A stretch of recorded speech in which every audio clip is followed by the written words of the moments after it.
勝手なことが各国に対して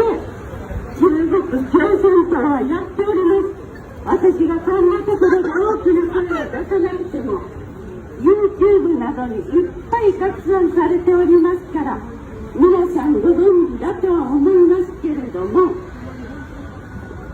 人間として一生どいてはならないことをしているのに対して私は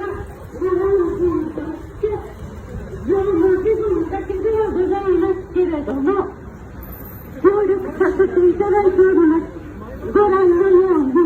こちらの方々は東トルキスタンから逃げてこられて日本に住んでおられます。今は税金を払っておられます。帰化されてます。ただ取られた国